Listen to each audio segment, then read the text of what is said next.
Hello everyone, welcome to the New Now. Today we have a very exciting topic to explore, which is new ecological thinking, art initiatives and eco-activism. My name is Anna Kirikova. I'm the creator of the New Now program, and first I would like to just briefly outline what the program is about and maybe remind some of you about the New Now. So the New Now is a managed-led initiative that is aimed to research the present moment and all of the quite dramatic and radical transformations the world is currently going through. So the program presents monthly talks by artists, curators, philosophers, anthropologists, cultural thinkers, so all those people who kind of present their out-of-the-box thinking on the questions of contemporary agenda. And with the New Now, we tend to present a variety of perspectives that kind of that are a reply to some of the global key issues and uncertainties of our age. And basically, we're trying to make sense of the new world. So welcome to this I would say like a watershed moment in history. So today we will be talking about what's new with ecology, or to be more precise, what's new with ecological thinking, and what is actually this new ecological thinking about. I would like to start today with a quote from Arnold Toynbee, who is a distinguished English historian and philosopher of history, and this is the quote from about 20 years ago. So here is what he says.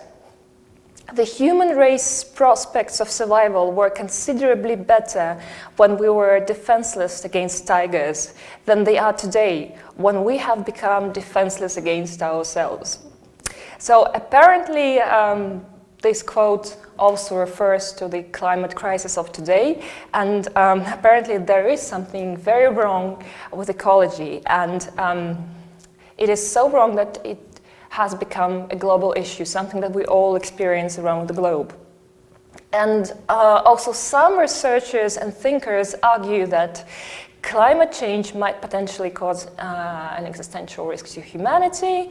That means that it is one of the potential risks that are able to draw the final curtain on humankind and on all of us. So I would just like to present a brief outline of very modern contemporary ecological thinking and why it all came about. So first of all, I would like to mention that in one of her books called The Sixth Extinction, and a Natural History from 2014, an American author and journalist, Elizabeth Corbett, said that we are on the precipice of the so-called sixth extinction. She says that up to now, life on Earth has become extinct 5 times. But what is important is that now the cataclysm for the extinction is us. And that also rings the bell of one of the most preeminent thinkers on ecological matters of today, Timothy Morton, whose concept of the Anthropocene is also something I would like to give a very brief outline in the beginning. So basically the term, the Anthropocene or the Anthropocene epoch, is used to describe the most recent period on Earth when human activity started to have really significant impact on the planet's climate and ecosystems.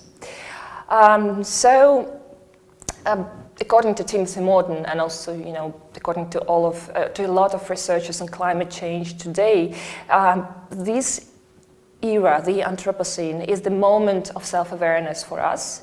And I would like to point this self-awareness as a starting point for our discussion today. I really like the way Timothy Morton puts it. So he says that we are no longer just, sitting on a sofa with the remote control watching National Geographic. So natural problems, natural risks are no longer somewhere away, somewhere distant. So there are 2 points. First of all, they are within us, they are present. And second of all, we know that we are the cause of the planet change and the planet destruction. So I think that this is probably what's kind of most new in eco-thinking, and something that has to be taken into account when we talk about it. So I think it's time to present our speakers today. First of all, I would like to present Lucia Pietroiusti. Hello, Lucia. Lucia is joining us from London. Lucia is a curator working at the intersection of art and ecology. She was the founder of, and is now a curator of, the General Ecology project at the Serpentines Galleries in London. And that is probably, you can later say if I'm wrong, but I think that's probably the very first posting of this kind, of having an ecological curator in an established cultural institution.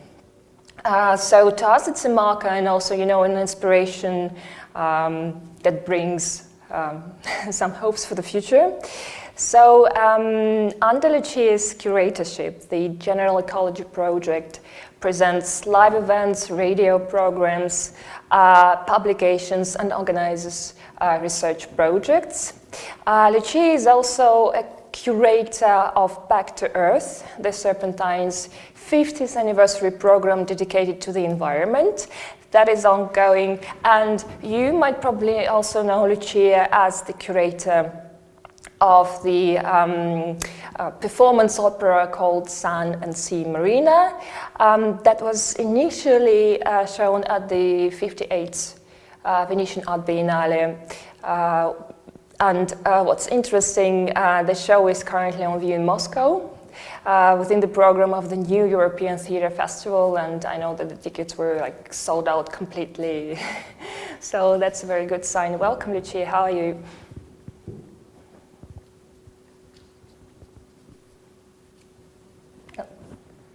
Sorry, I think we couldn't hear Lucia. Okay, so let me present Suzanne, and then we will turn on Lucia's mic and Suzanne's mic as well. So also today we have Suzanne Dhaliwal. Hello, Suzanne. Suzanne is a climate justice creative, campaigner, researcher, lecturer in environmental justice, and trainer in creative strategies for decolonization. Suzanne was voted one of London's most influential people in the category of the environment in 2018 by the Evening Standard. Importantly, in 2009, Suzanne co-founded the UK tar sands network, which challenged British Petroleum and Shell investments in Canadian tar sands in solidarity with indigenous communities that were at the front line of climate change. Suzanne also has led artistic interventions to challenge fossil fuel investments globally, and currently she works as a creative practice tutor and freelance consultant. So welcome, Suzanne. So I'm curious, first of all, welcome to the new world. And since both of you work at the intersection of art world and activism and ecology, of course, I'm curious to know what exactly is the crisis of today, from your point of view. What is the focus of your work? And how this crisis can be addressed from a very modern, very contemporary point of view, meaning that, returning to what I previously said, we as humans are very much back in the picture and are very much present in this crisis. Also, before I give it over to you, I just wanted to comment that we all come from cultural institutions and we have a background in exhibition making and cultural projects, creation and production. It is important to know that the artwork itself has also come under some heavy scrutiny. And let me just quote Andreas Malm, who is a Swedish author and human ecology lecturer, who in his most recent book entitled How to Blow Up a Pipeline from 2021 says that the art world is heavily scrutinized for its luxury emissions of the jet-setting 1%ers and also for its acceptance of big oil corporate sponsorships such as Shell and BP, which we already mentioned. So now, over to you. I'm wondering whether cultural or interdisciplinary practices that you are very much involved in, creating and organizing, could act as some sort of mitigators to the crisis, probably by means of being able to address people's minds and shaping their perspectives. I'd suggest we would start with Lucia. So Lucia, over to you. So you've asked lots of questions. Hi, can you hear me? Yes, we can hear you very well now. Hi. Great. Hi. How are you? Thank you so much for having me. It's delightful to be on a panel with Suzanne again, because as you were mentioning Back to Earth, Suzanne, you were one of the very first conversations that we started to have at this, one of the very first conversations that we had outside of the organization about the project, and incredibly influential one as well. So an inspiration is sitting next to me in a Zoom box, which is really great. So thank you, Anna. You've asked lots of questions, and I'm wondering whether the best thing would be to sort of speak for about 5-10 minutes about a couple of the projects that you've briefly mentioned. Would that be a good idea?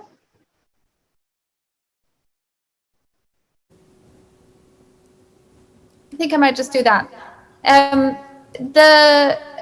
Maybe the easiest thing to do is to just start from the trailer to Sun and Sea, so that it can give you a sense of what's happening in Moscow right now, or tomorrow. Starts tomorrow.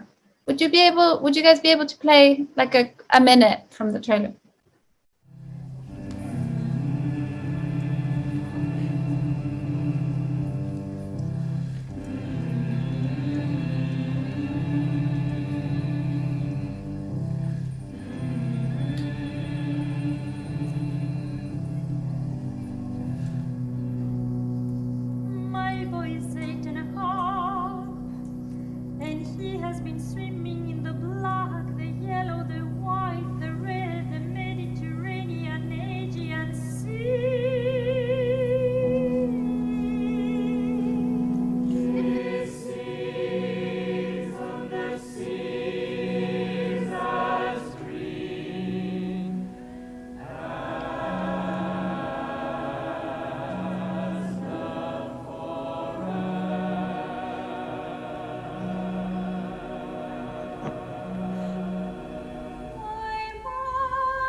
I would say that's probably plenty.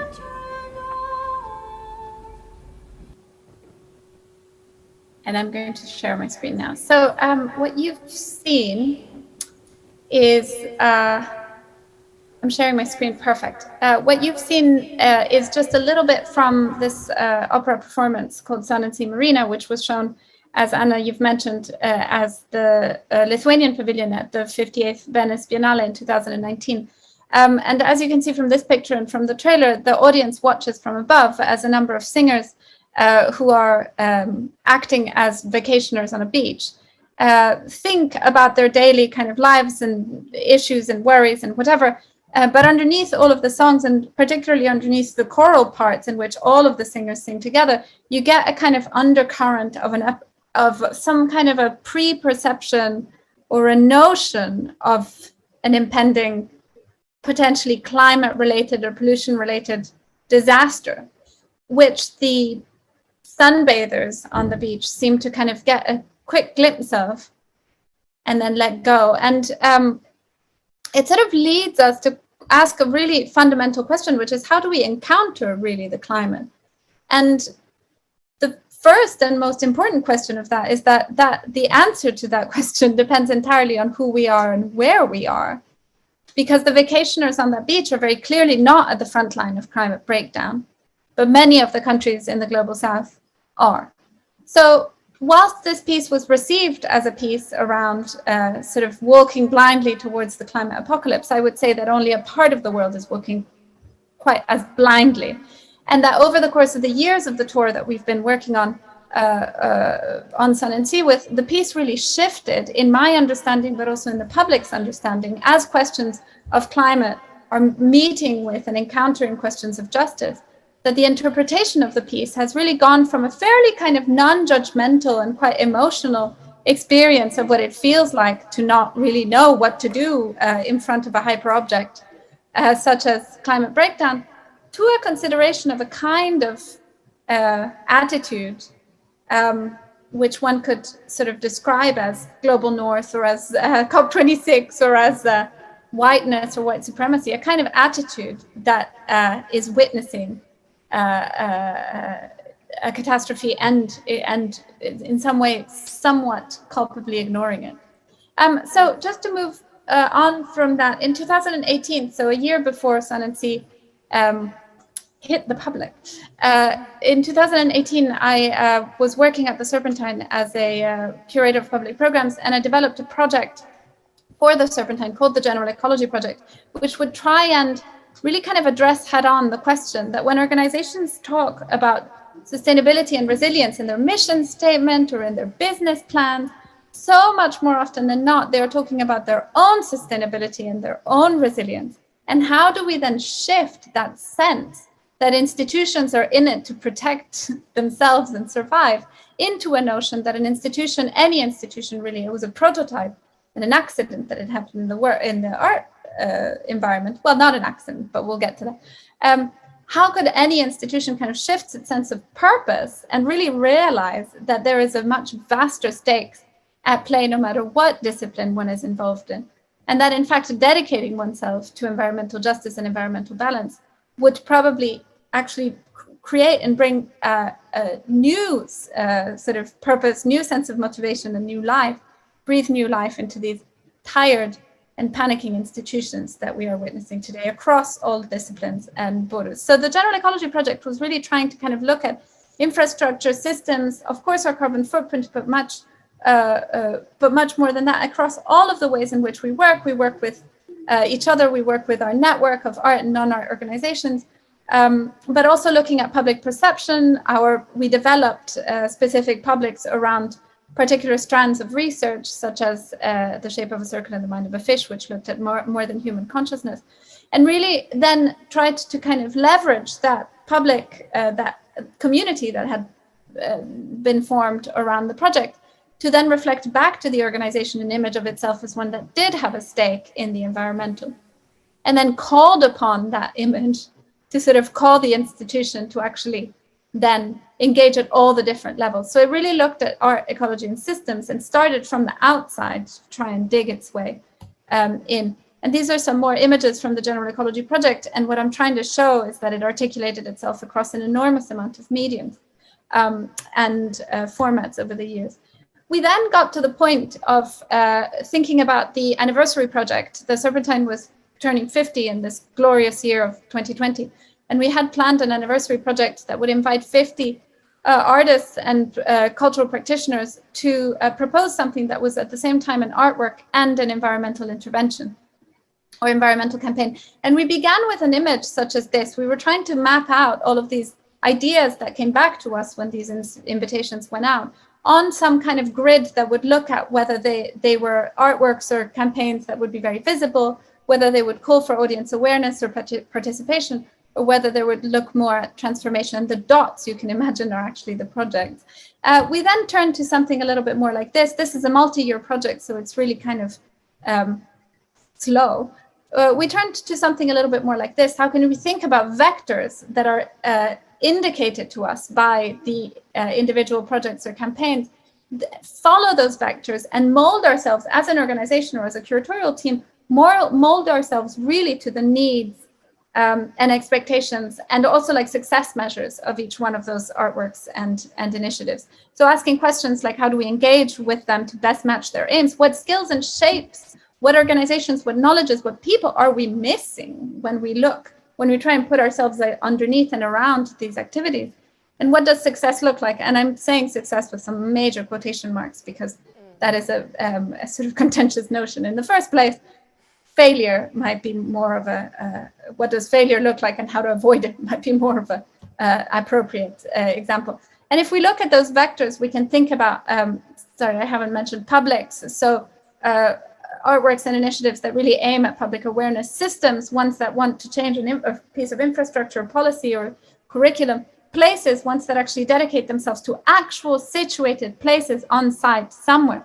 And then speculations, which are works that point much more to different paradigms and different ways of thinking ourselves and our mutual interrelationships in a more than human world. And so you see here a sort of snapshot from those 4 vectors. These are 4 of the now 65 initiatives and campaigns. I'm going to come clean straight away and say that we're working on about 10 at the moment, because it's a much greater commitment than we were expecting in the first place. And we're about 3 years in. And then from this point, obviously the question of what is a campaign became quite an important one in our research. And after this point, we began to work in collaboration with, we began to work across internally and externally in collaboration with my colleague Amal Khalaf, who works as curator of Civic at the Serpentine and has been engaged in projects around social justice for about more than a decade. And with the activist and filmmaker Ashish Gadiali, who is currently curator at Dartington Hall, to set up a 3-day gathering that would look at climate justice and the intersections of race and ecology at Dartington Hall. So in this kind of 14th century, 12,000 acre estate, which very much looks and feels, and in fact is one of the locuses of the center of empire when it comes to the history of the UK's kind of culpability in the system of colonization and environmental destruction that is currently the system, and really tried to bring into the space that is like entirely made of constructed false nature, entirely implicated in the histories of slavery and empire, tried to bring into this space a gathering of about 50 artists and activists to really think together about what those ecologies of empire really are. How do we move past those ecologies of empire and try to start to sense and create and generate together a sense of the planetary? How we can think about future thinking of futurism as a form of organizing, and of organizing as a form of future making. And lastly, how, as an example in practice, how would something like the notion of ecocide reflect on, I'm saying all of this, looking at Suzanne, knowing that Suzanne is the expert in all of this. So I'm really actually looking forward to hearing from you rather than speaking.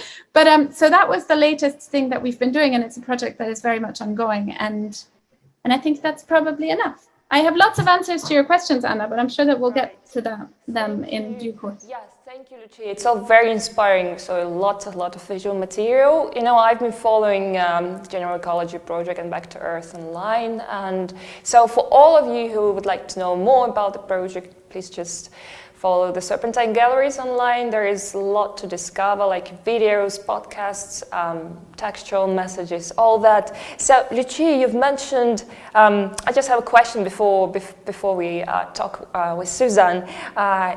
You've mentioned the more than human world. This is also one of the concepts that is really important for our times. So could you kindly elaborate a little bit on this concept, so maybe for our audiences to understand what exactly is meant by this more than human world in contemporary eco-thinking? So in the sort of most basic sense, more than human, I've been trying to think about this actually, and I'm not sure that I got anywhere.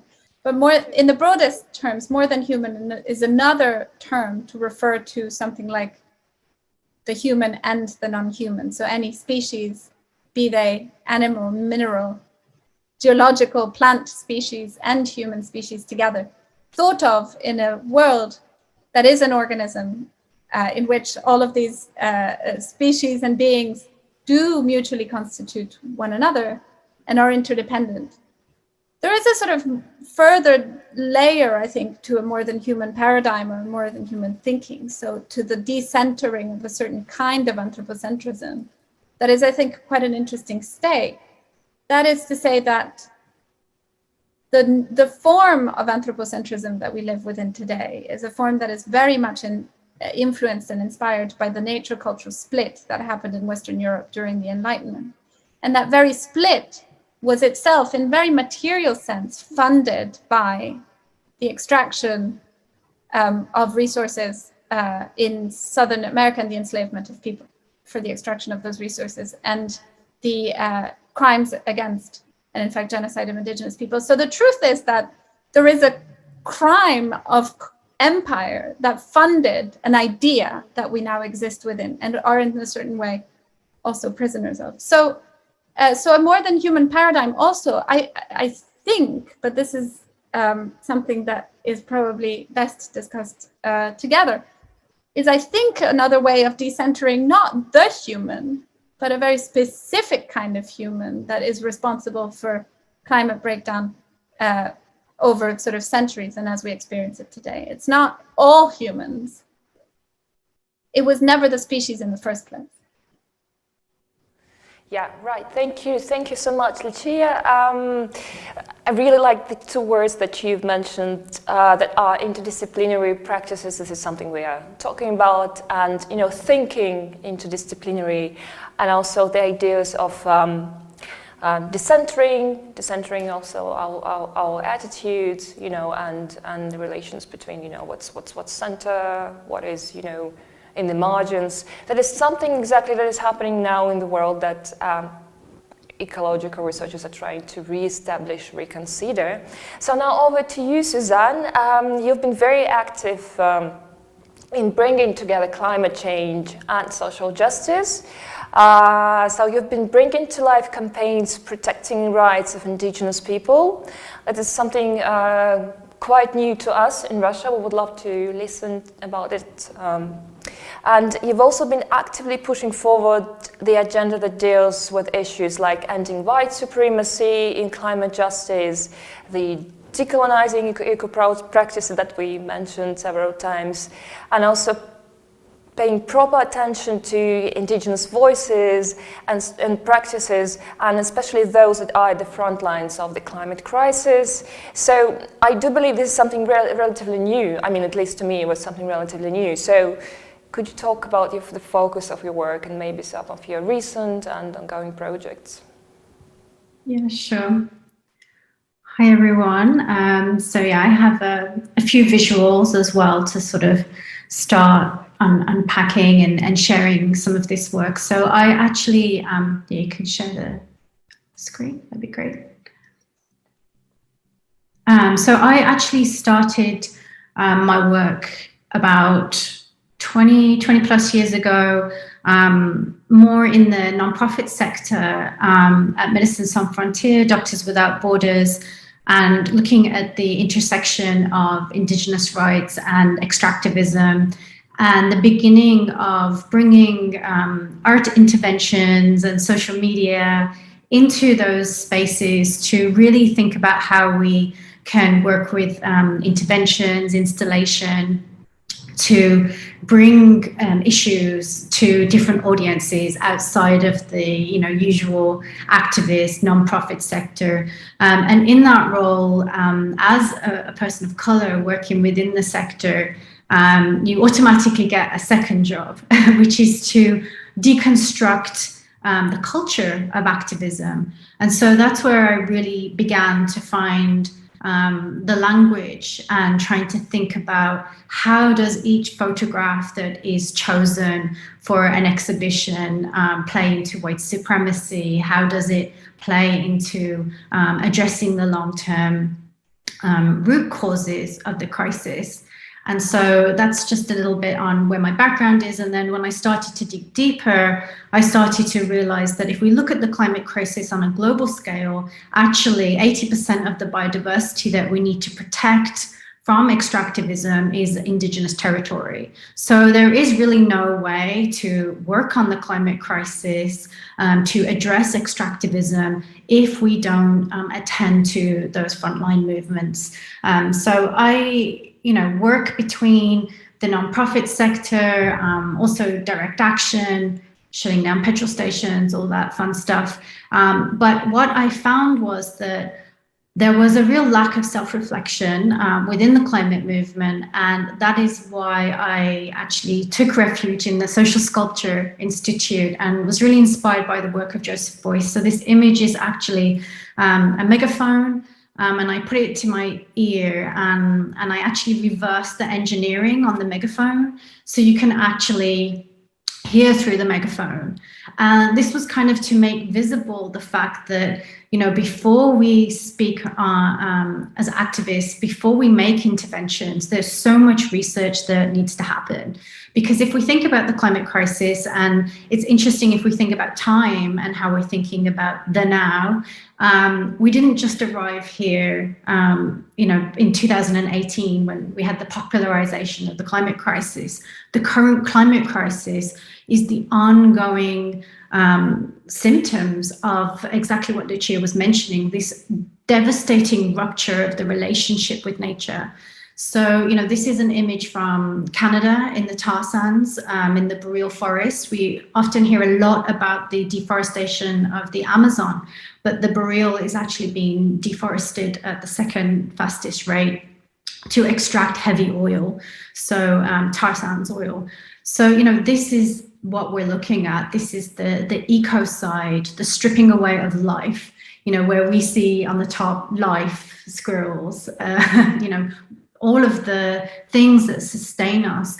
Industry, the oil industry, the capitalistic framework sees that as overburden. That's what it's literally called, to be removed, to extract the last of the fossil fuels that we have on the ground. So we actually reached peak oil in around 2008. But rather than transitioning, what we saw was oil companies move towards this style of extraction. So, the scale of this is, the full scale of it, if it's operationalized, will be the size of England of Wales. And it pretty much looks like Mordor and Blade Runner kind of hybrid. Like, it's literally, there's no life. You can drive over this, fly over this for a while, and you won't see the end of it. It's visible from space. Those trucks are the size of 4 stories. There are cannons that fire every few seconds to keep the birds from landing here. And actually, there was just a few days ago a massive atmospheric river which landed in British Columbia, which basically stopped one of the pipelines from extracting this. So we're already seeing the consequences of climate change. And I think that's what I want to talk about when we talk about the now, that when we perceive the climate crisis, we often talk about it as it is some future apocalyptic scenario. However, this extraction has already been going for 50 years in the tar sands, and this genocide towards Indigenous peoples has been going, on since 1492. And we just came out of the climate negotiations, which, essentially did nothing to stop the extraction of fossil fuels like this. It did nothing to ensure Indigenous rights or human rights at that point, or to compensate for loss and damage, for destruction. So we're kind of at, we need the utmost creativity at this point, we should say, ultimate creativity of protecting life. So just to put this into context, again, there's often this, I work very much as, I feel like a movement archivist, sometimes just put myself back into the story, activists of color, Indigenous communities, because we really get told a story of climate change that erases a lot of the work that's already happened. And I think that's really important for us to understand what to sustain and how to address the root causes. So in 2009, I found I was unable to get any of the major NGOs to take this relationship between Indigenous rights, climate justice seriously, and was removed from working in those spaces. And so I set up my own organization, the UK Tar Sands Network. And I think that's something to really think about when we're thinking about this new idea of art, that it includes creating organizations, that it includes shifting cultures of nonprofits. So, I consider UK Tar Sands Network an artwork. It was a response to what was needed at that time. So the way that we worked was very much in deep consultation with the communities, and you would be surprised how little consultation happens with a lot of these campaigns. So, even the logo here, which had this, initially had a black drop in the center of the maple leaf. And the chief of the community said it needs to be red, it needs to be a blood oil, it's our blood. So those kinds of design considerations, communications considerations are so essential that they are controlled by the community, because if we're asking corporations, banks and governments to do consultation, we have to do that ourselves. And also the legacies that we create from these works essentially are the communities, their stories, their struggles, and also there's often on the ground implications for how we depict those issues will eventually feed back on the communities. They will be the one that will face state violence, corporate intimidation. So that principles of cultural consultation is something that I ended up trying to train a lot of the nonprofit sector with. And so I think that's, again, I wanted to bring it back to this idea that when I think of myself as an artist, very much inspired, again, by Joseph Beuys, that the activism itself has a culture, and we have to look at the culture of activism to understand all of the actors and also all of the more than human ways of working with this. So for instance, this was a healing walk that happened through the tar sands. So that image I showed you before, we actually walked through the tar sands in the heat as an asthmatic. That was not a lot of fun. But the idea was that there are so many cultures of organizing that aren't just about attacking the power centers. It's about honoring the legacies of prayer, of water, and that often there's other metaphysical and epistemological understandings of agency, and also other needs of the community. So as well as to illustrate the issue, to show it, sometimes there are needs to heal, to come together. There's also fatigue that can happen with those communities. So looking at cultures of activism and cultures of organizing, that's where that decolonizing is essential. And often this work falls outside of, you can't ask for funding to go to a healing walk. So often this work becomes, so even though it's key and it's at the center of the work, it becomes secondary. So I think that's somewhere where artists and activists and cultural understandings of organizing can recenter some of these practices. So as was mentioned as well, a lot of the work that we did was also to look at the complicity of the art institutions, and this was part of Art Not Oil. So looking at how BP and Shell were, not only funding the crisis, but the art galleries were giving them the social license to operate. So this was just a few days after the Deepwater Horizon spill at the Tate Summer Party. So that's been a core part of the work as well. And I think, to expose that relationship, but also calling in, I think, those institutions to hold space, to reflect on that as well. And as Lucia mentioned, that wider colonial legacy of these institutions, to bring them into question and also to rethink, the future of art.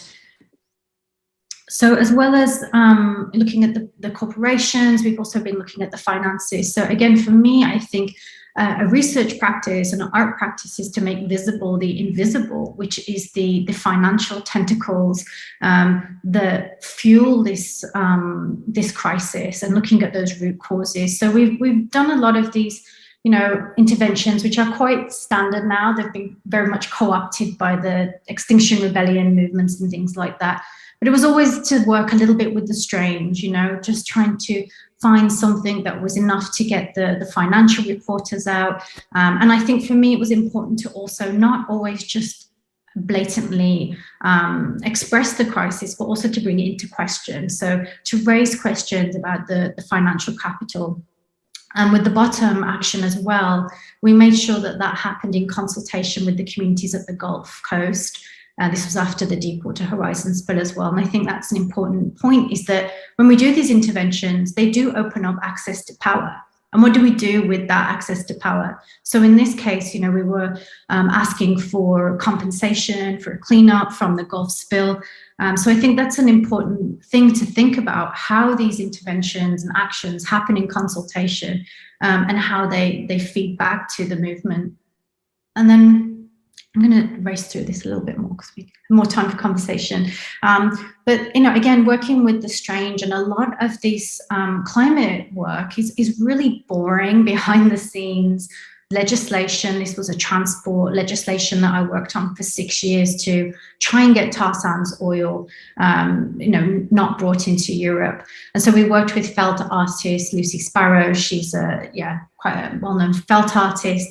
And it was to bring attention to this legislation, how the UK government and the Canadian government were working together, but also to bring in new audiences and to find other ways that people could participate. So not everyone can participate in a direct action. So there were sewing spaces, ways where people can intervene. So that's the thing as well around questioning the forms of activism and the level of engagement with policing, is to think about who's left behind and who's brought into that. So for me, framing that as a form question is a way to open ways up to bring more people in, rather than getting just stuck in a conversation that the climate movement is only white. Some more hijinks. These were hats that were created for Kate Middleton when she went to Canada, and we had Grazia banner ads for this. It was the days before Instagram. So always thinking, how do we express the crisis? How do we bring into question sovereign relationships? How do we reach a new audience? And how do we not fatigue and just play into the same tropes of banners and activism? And I think that's something going forward we're going to need to do even more so. And I just wrap up here so that we can get back into conversation. This is Ken Saro-Wiwa, who was one of the Ogoni 9 who resisted Shell's occupation. I think there's a really important lessons from Ogoni 9 and Ken Saro-Wiwa, that Ken was actually, as well as an activist, he wrote soap operas and brought the conversation about environmental justice into those spaces where people are already communicating. And I think that's something that we really need to think about, is how does art need activism? How does activism need art? And how do we work together to come up with new forms to break through the fatigue, and also this image of activism which excludes so many. And then the last thing would be to think about, we are in the crisis, we're in a humanitarian crisis. And so how can we be more responsive on the ground and really break down the idea of the gallery and what art is possible this time. Thank you, Suzanne. It's all very impressive what you're saying, and I've been also remarkably impressed by what you said about these cannons that are kind of, they're doing it once every 4 hours. You said every 3 hours, so to keep the birds. 30 seconds. Oh, sorry, every 30 seconds to keep the birds away from pipelines. And it's actually quite a powerful image. I mean, if we put it into some, into an artwork or an art project. So my next question to both of you would be this one. So when we're talking about campaigns and activism practices and art projects, how do they actually, address the current human needs? What I mean is do you think it is possible to combine, our ways of lives, the ways of lives that we all are used to, the majority of us are used to, is it possible to combine the two, so the current human needs and, the necessity to kind of stop climate change? And why I'm asking you is, I actually came across a very interesting quote from a US ecologist Paul Hawken, who said in one of his latest books, Drawdown, he said that in order to reverse global warming, we need to address current human needs, not an imagined future. And this is something I think I personally, as not a specialist in ecology, can relate to, because there is always this, kind of talk, a conversation, what needs to be done, but then there is our reality. So do you think we're able to combine the two, or do we need really serious transformation of thinking and habits? Suzanne, maybe we could start with you, if you will. Yeah, I think, we're already in that moment, depending where you sit on the globe and where you sit in relationship to these sites of ecocide. Because if you think about it, those communities that live alongside the tar sands, they are already living this apocalyptic vision that people are so scared of. So I think we really have to sort of bring ourselves into almost a simultaneous now that we are actually living in different realities. And as I said, we just came out of the climate talks where that was the hope, that we would actually lead to massive shift in our human consumption, because we know now we're on a path to 2.4 degrees increase of temperature. So it's just this point that we're in where we cannot remain the same. And if we don't shift, we will be shifted. For instance, as I mentioned, there's this highway that's been knocked out in British Columbia. The supermarkets are empty right now. There's no food on the shelves because of a landslide. So I think we are in a point where we have to make that necessary sacrifice. And I think the pandemic, it was kind of a warm-up for that.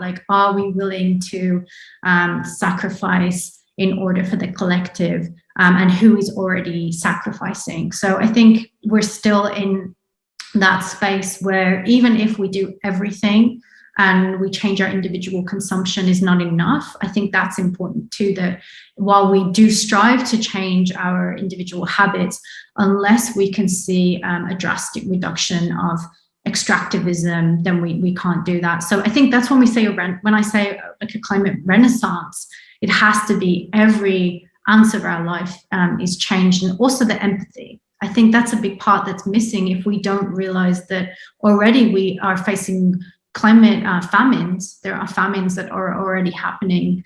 So if the more we can have a global perspective and come into a multifaceted now that this is already unfolding, it will enable us to actually respond, I think, to the crisis more realistically. Lucia, did you want to say? This sounds very beautifully put, Lucia.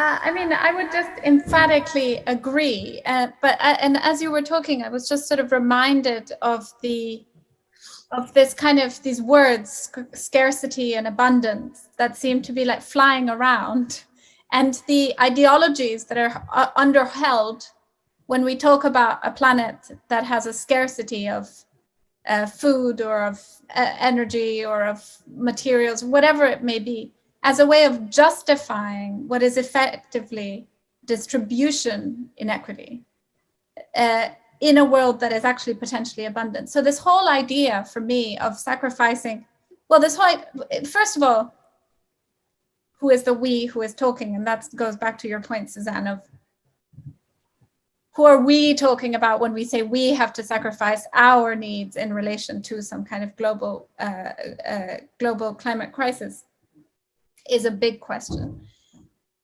The second one is, of course, when we focus so intensely on things like individual responsibility, recycle more, use less plastic, buy a recycled cup and stuff like that, who are we actually playing in the hands of? Because what I would actually suggest, we're playing in the hands of a system which is benefiting very small number of individuals who are as wealthy as most small island nations, as more wealthy than most small nations, who have a vision of the world in which they're flying out to Mars anyways as soon as the whole thing breaks apart. Because whilst we're concentrating on our individual kind of consumption, we are completely failing to address the fact that we are being kind of fed an ideology of scarcity in a world of abundance, when actually what we're witnessing is the problem of injustice and kind of distribution injustice. So I think it's really on that we need to focus, that this question of sacrifice is completely anathema to what is in fact a joyful rediscovery of what is actually, you know, the potentials of living on this planet in a more than human way. And an abundant one at that, a celebratory one, full of love and with none of the, and you know, I spent so much of my time, like recently I had this conversation with someone who consults for high net worth individuals on like network knowledge and things like this. And, you know, behind the scenes, we had this conversation where we emerged, it's like, well, maybe these survivalists who want to go and live on Mars, they're not in on some secret that we should all be in on. Maybe actually they're a suicide cult at the end of history. And what we should be doing is focusing on not so much on these escapist dreams based on a notion of scarcity, but actually on like, how do you reweave and kind of practice interconnection and mutual responsibility and mutual obligation. Mm. Thank you, Lucia. And do you think, what about empathy? Do you think that empathy is in the picture? And is it something that what you're doing with your art practices and activism is something that, you know, if you could teach people what empathy is, and why is it important? Did you say apathy or empathy? I guess we can talk about empathy, them. Yeah, yeah, both of them really. And I think that was at the beginning of the work, to get people in the UK to care about what was happening in the tar sands, was this, you know, that's why we had to find so many different ways to illustrate it, to work with storytelling, to uncover this amnesia around colonialism, because as well as you know, you have to bring history back. You have to situate the crisis within that context in order to not only activate empathy, but also accountability. And I think that's a really big part of it, is to bring accountability into it. And thinking about what Lucia was saying too, is that the reason why I work as a kind of climate justice creative, looking at this as an archive, is because we have to be very discerning on how the climate crisis is fed to us, how you know, big greens and nonprofits, how they feed it, because they want to feed it as winnable, as sellable, as palatable. And if you talk about the crisis from a human rights perspective, from what's happening to people on the ground, you're immediately booted out. You know, the environmental sector is one of the least diverse sectors that exists. Most women of color end up leaving in their early 30s.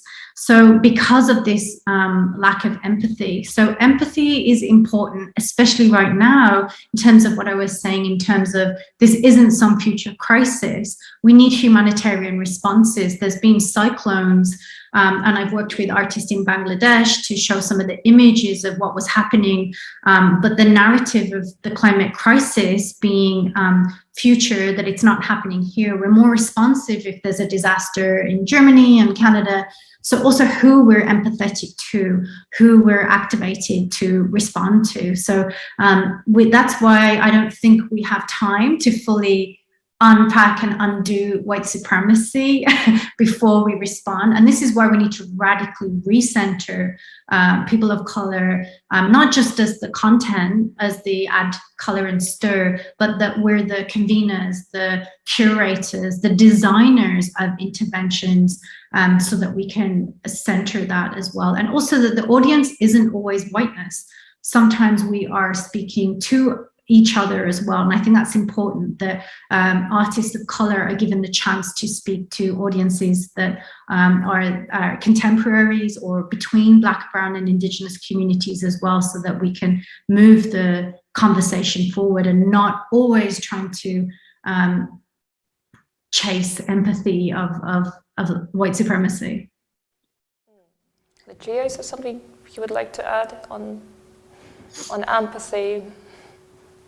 No, not so much. I mean, I agree as usual, but it just brought up the fact that I've always been a tiny little bit suspicious about the notion that art's role is to create or generate empathy for that very same reason that you've just said. It sort of implies very clearly who the audience is and who the sort of where the message goes from and to. And I think, I mean, it's just interesting when those systems are kind of somehow messed with. Good. And I think it's time for one of the questions that I received on Telegram from the audience. Is it just, would be very nice to fit it in the conversation now. So a question from Eddie Richardson. So he's asking, is it possible to reach everyday busy people who are not particularly switched on to the issue of climate justice by art? And can it be done in a way that is not seen as academic and elitist? Yeah. Just maybe if you could answer, and then we could wrap up this points of discussion and continue. Sure. I think the big part of decolonizing is to get rid of this imaginary boundary between us and them and they who know and who don't know. I think that's an elitism around climate justice thinking. Most people know what is happening, and most people are having in-depth lived experience of the crisis. So I think if we flip that switch around actually coming together and finding spaces to convene. I just did a workshop the other day talking about biography and how our biography connects to the climate crisis, how we're experiencing it in our place, where we are. And there was a mom and she was like, oh, I didn't think I was part of this. I thought, because I'm not waving a banner in London. I'm like, no, you're part of it. You've got children, you are that. So I think we have to break down that elitism, and we need to find more spaces for co-designing and coming together. And I think that's more of the role of art, and why I work is within the art spaces to convene spaces of dialogue, of breaking down this this construct of climate activism, which is, literally says if you're not ready to get arrested, you're not part of it, which is so false, and it is such a tiny spectrum of the work. So the more we can show more forms, more ways, and convene more spaces to communicate, and entry points, like I mentioned with the sewing, more entry points into the work will break down that barrier. Right. So, Lucia, would you like to add anything? Okay. So, as you know, we all know, the UN's annual conference on climate change called COP26 has just ended a couple of days ago, if I'm not wrong, or it's still ongoing. So I know, Suzanne, that you've been covering the COP26 updates.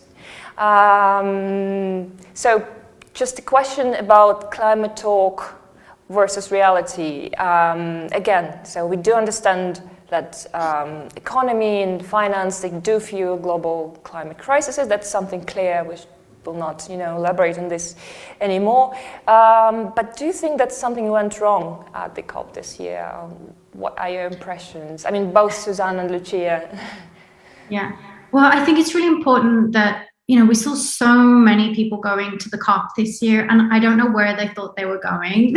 I felt like people thought they were going to Coachella, and that they were going to be able to help with the drafting of the text. The COP it's been failing. I saw a post I did back in Paris, and it was the same thing. The COP is designed to present false solutions, to push carbon trading, to push schemes that continue to push Indigenous communities off their land. It's a process that didn't acknowledge the current reality of millions of people in humanitarian dire need. So it was successful in continuing its agenda. It was a failure for communities. And I think this comes back to what I was saying, that there's a lot of NGOs and people invested in going to COP again, going to Egypt again, doing nothing all year, then going to this conference, popping off. Last day, everybody walks out, and it's the same thing again. We need to wake up to the fact that there's a whole plethora of on the ground strategies, humanitarian resistance that we need to do. We need to divest from that nonprofit industrial complex that's planning its trip to Egypt already. And we need to listen to people who are saying it's failed. I've seen people being like, oh, you're being negative. And it's easy to be optimistic when you're not on the front lines of it. So COP was successful in continuing that agenda. And I think what's sad is that so many young people were sold this idea that they were going to have a seat at the table. They were used for youth washing. So I think we really need to recover the climate movement in a sense, in terms of connecting it to the on the ground struggles and the humanitarian crisis, and redistribute the resources that are in the movement, because it was millions that was put into the movement just for COP when we knew it was going to fail. So it was by no means not a wake-up call, was it? I mean, yeah. So, and the questions of decolonization and, ending of white supremacy, have they been mentioned at all? I mean, on by the officials, in some official program level? No, it's the opposite. Like I said, the fact that this was notably one of the least diverse COPs ever. And I think people globally don't understand just how racist the environmental sector and movement is in the UK. I think a lot of youth coming from the US who were so optimistic were shocked by just the treatment that as a person of color, you're not respected as an expert, that you have knowledge. They were forcefully evicting youth of color. Like I said, Indigenous people protect 80% of the environment, yet they only have observers standing in the process.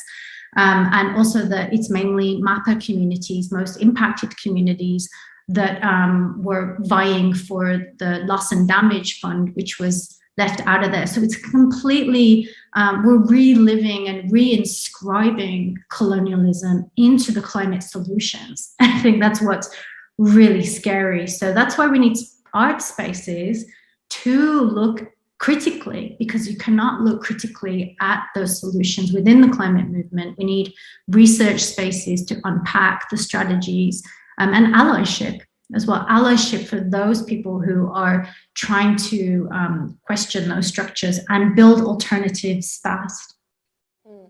So that's what the Serpentine is doing. So Lucia, have you followed the COP? Gosh, I wish the Serpentine, it'd be a big claim and a fairly arrogant one at that if I made it. I did, and one of the things that was most, sort of to echo what Suzanne just said, one of the things that was most clear when looking at what the agenda for COP26 was going to be was the fact that culture didn't show on the agenda. And it occurred to me in the middle of a workshop that I went to before COP started, that the fact that culture, narrative, arts, and all of that big umbrella didn't have a space in the COP26 agenda might in fact be demonstrating the fact that the whole COP26 is a cultural propaganda project. One of the aims of which is to place the UK at the forefront of climate action, when it itself has been investing in fossil fuel companies and big oil up to a few months ago.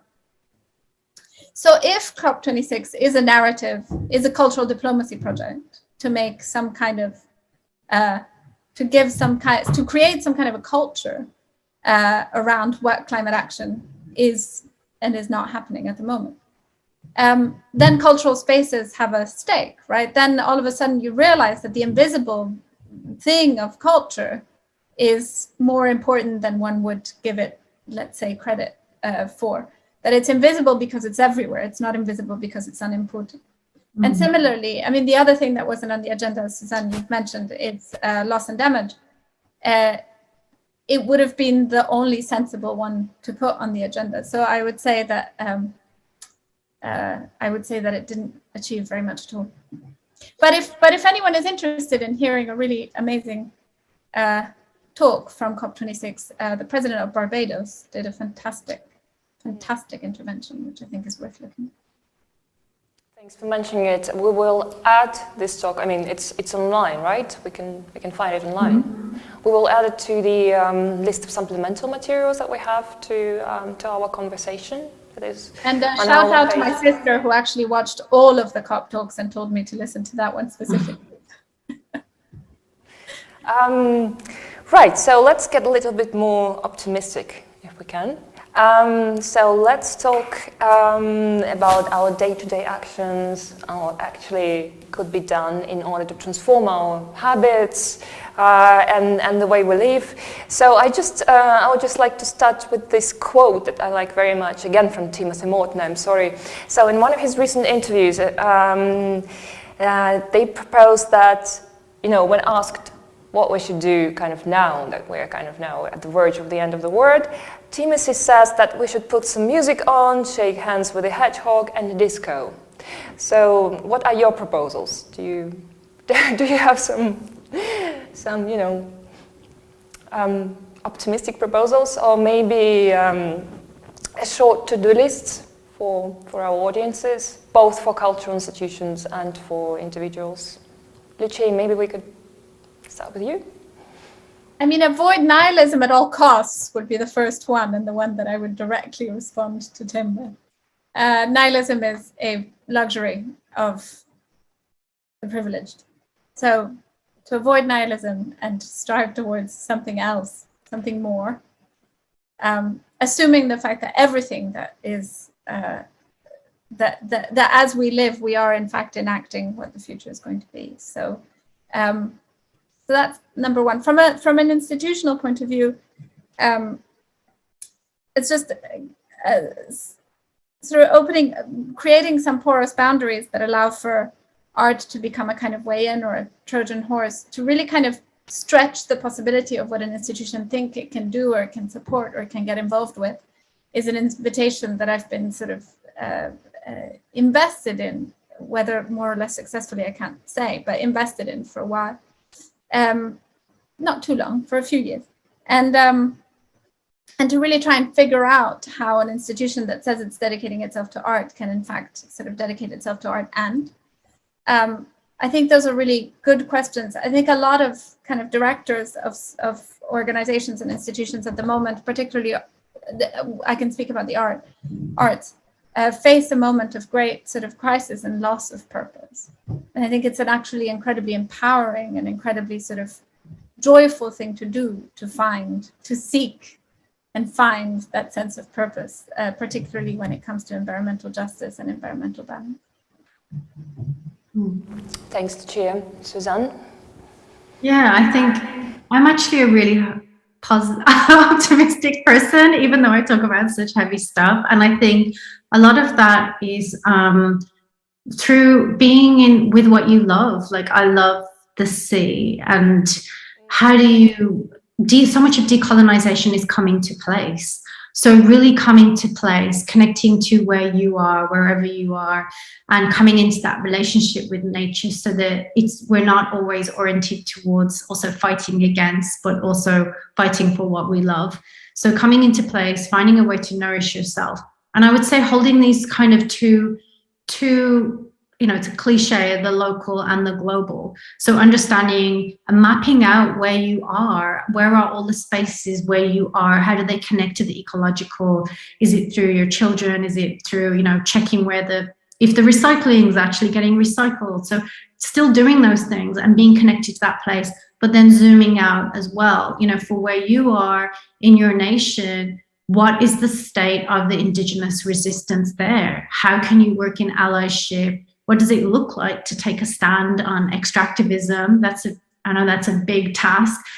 So I think always moving in these two spaces, and as artists and as curators, I work a lot now in digital media to try and curate the voices that need to be heard. So your curation decisions have a huge impact for who you lift up, who you amplify, and collaboration, entering into collaboration, and also as a way to move resources to some of those more edge or fringe people who are working in activism. And then the last thing would be, in that collaboration, that we come up with new forms activism itself, that we move past banners and towards an interdisciplinary practice that connects the art, the science, the ecology.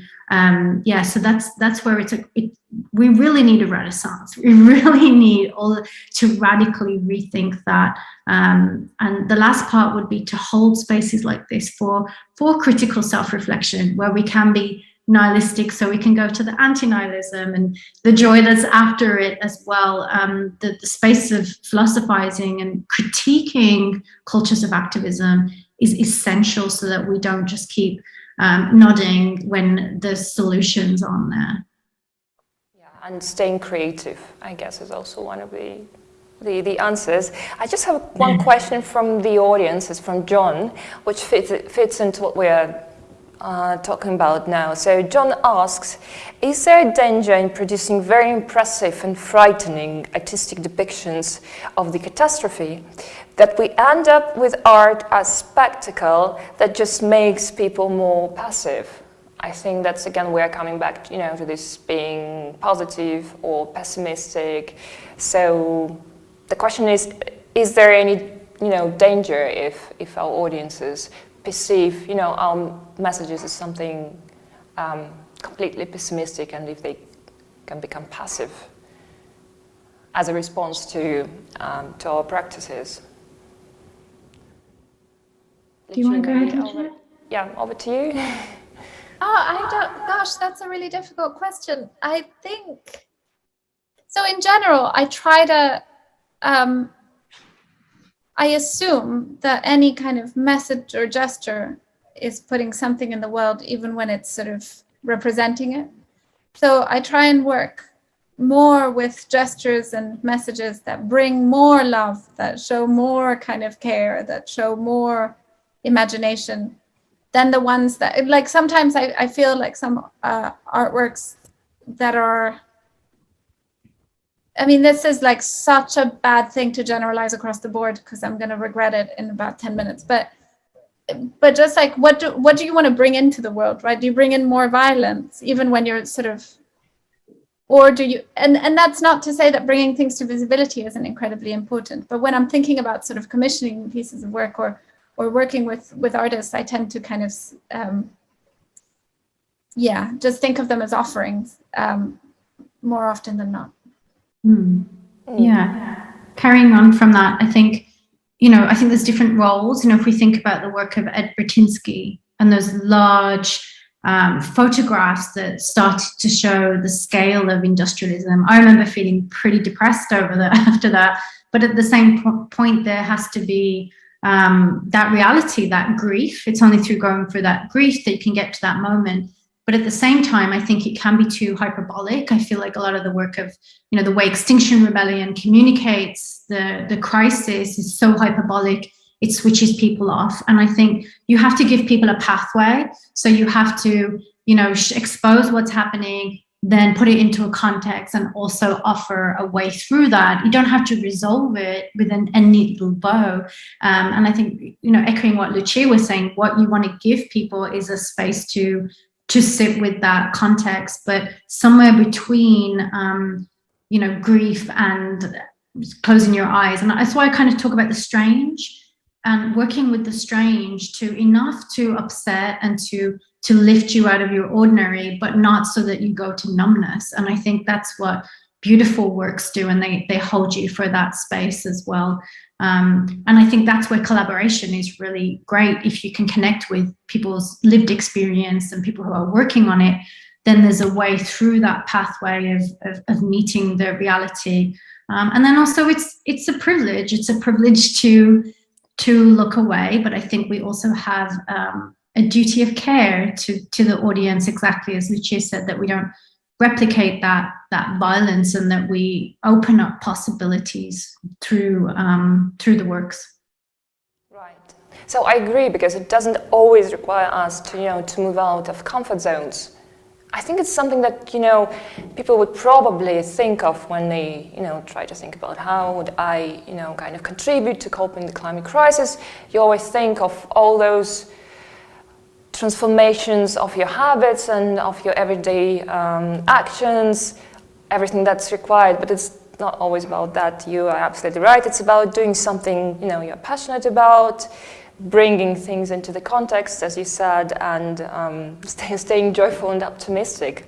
Here's another question from the audience that I would like to put up now. Yeah, it's actually quite interesting.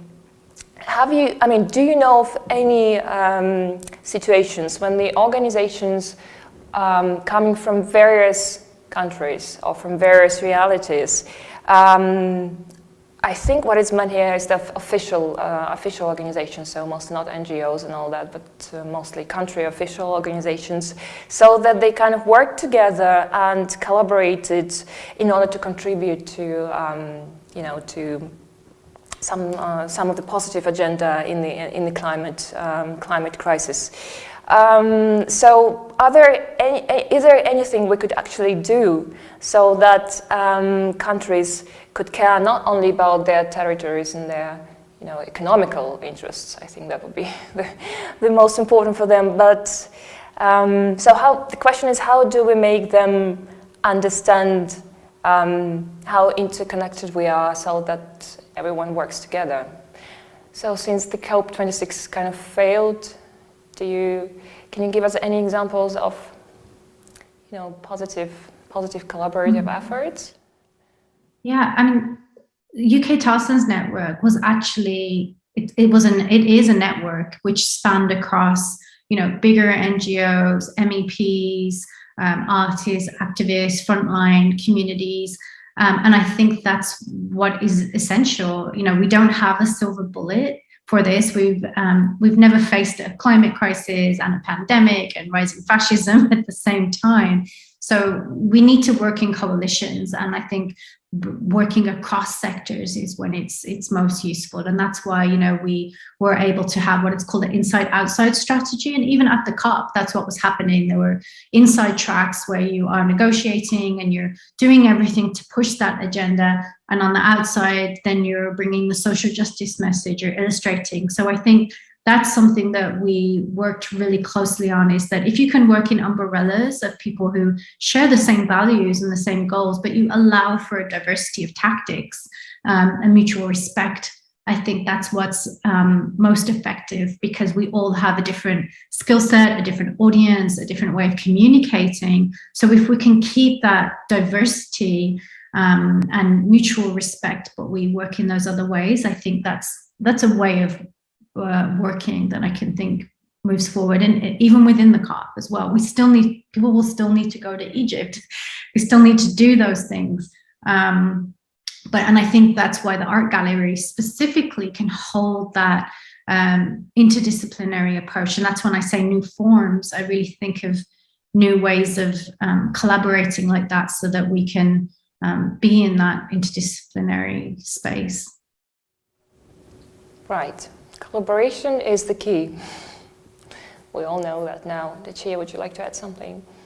Any really practical things that come to your mind of positive effects that any collaborations have had recently? I think it's just really interesting to hear you, Suzanne, talk about this inside-outside track, because it makes me realize that there's also a certain degree of naivety in the art world about sort of what to do and how, and that it's sort of the notion of politics in the art world is itself kind of quite, it got itself stuck into various loops that it can't necessarily get out of, or like create strategies around and things like this. So there is I guess when you're talking about sort of different skill set and creating a diversity of approaches and being able to hold together this diversity of approaches, I think there's a piece of work around like mutual, I want to say almost like literacy needs to happen. Like sometimes you're sitting around a table and systems people, policy people, law people, ocean people, biology people, art people, and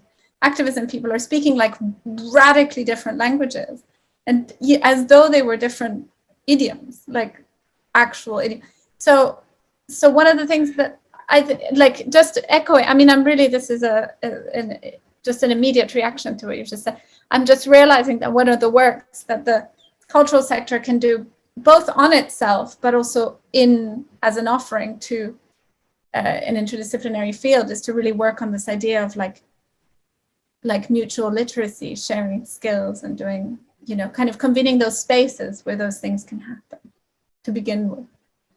I just got really excited by the word, it's climate literacy. And I think that is exactly what we need. And it's exactly what you're saying. Like when we talk about climate literacy, when we put it into the context of extractivism, of the humanitarian impacts, that's so sorely what is needed.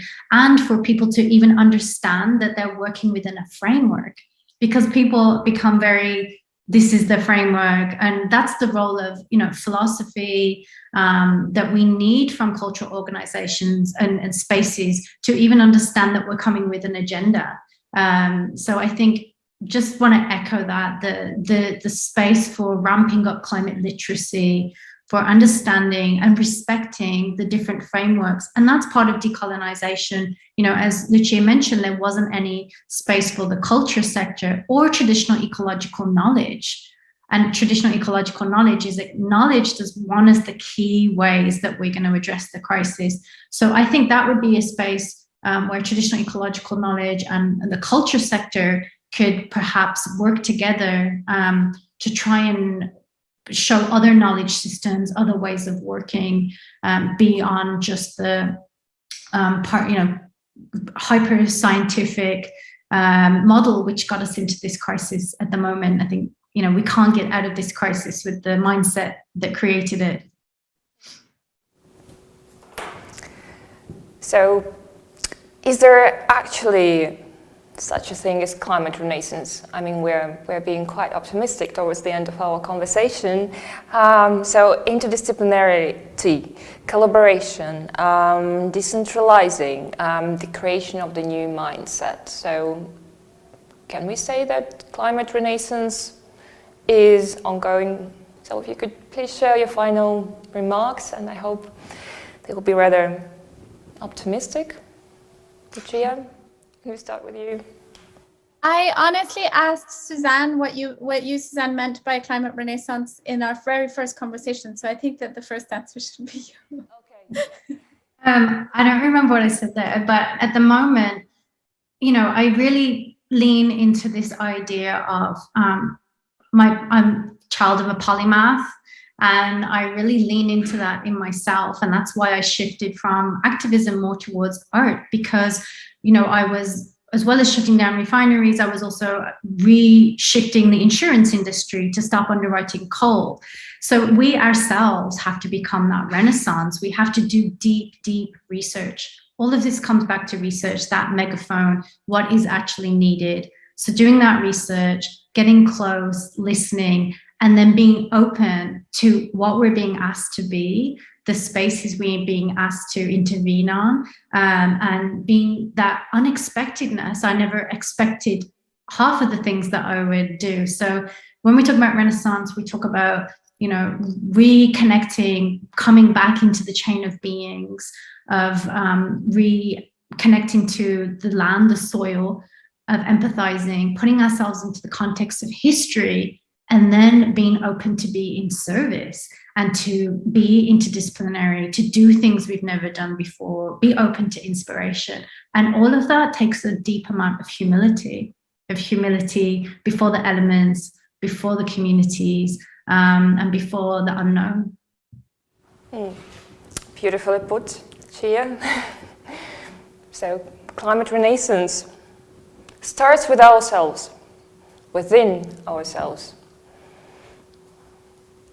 Would you like to just come up with some final comments, or a final message? I think it has. So it's. I wish I'd prepared this. I think it has something to do with exactly what Suzanne said, and also with this like recognizing and really deeply sensing something that feels a little bit like interconnection, interdependency, mutual responsibility, mutual care, and mutual obligation in a human and more than human context at a distance. I actually, I know what I can say. This week, I say with a big smile because death is a fact of life, but two of what I think are the most incredible and passionate artists that I've ever had an occasion to sort of know and work with, and have known for most of my life, Etel Adnan and Jimmy Durham, died within 2 or 3 days of one another. Jimmy was a pioneer of the movement for the rights of indigenous people in the US. Etel Etel's writing really focuses on the Lebanese Civil War and the sort of political agency of love. And I think just to pay homage to their work as artists, as poets, they were both of them artists and poets, and to a certain extent sort of politically involved. And so to pay homage to those kinds of practices is very important. Etel wrote, "Love doesn't die when we die, it is our resurrection." One could say it is our renaissance in that term. And so maybe it's with those words that that's what I'm left with. Thank you, Lucia. And I actually would like to sum up this conversation with a remark from Olafur Eliasson. We haven't mentioned him before, but just recently I read, and I think it was actually on the COP26 website, but whatever. So he says that by engaging with artworks, we can exercise our muscles for imagining otherwise. And this otherwise can be many things. So with regard to the climate emergency, it can be imagining new ways of living together and transitioning to forms of communal living that are less predicated on consumption and extraction. So I think in terms of climate renaissance and in terms of being optimistic, let's continue to exercise, our brain muscles and really imagine otherwise. And start with something deep inside of each and every of us. So thank you very much, Lucia, Suzanne. It's been a privilege to talk to you today, and thank you so much for taking the time to join the New Now.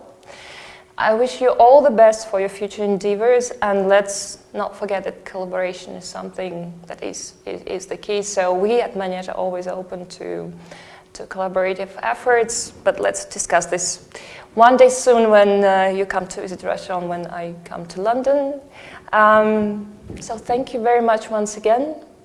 Have a most lovely afternoon. Thank you. Thank you. Bye. Thank you so much. Bye. Bye. Thank you. Right, so I just want to close our conversation today with a short announcement on what's coming next in December. Next conversation we're going to have 16th of December, and this is going to be discussion on another very, new and pressing theme, which is transhumanism, with Timothy Morton and some other guests who are going to talk about the risks and opportunities of humans with augmented possibilities, and we will discuss the ideas of posthumanism. So thank you very much for joining us today. See you 16th December on the New Now. Bye.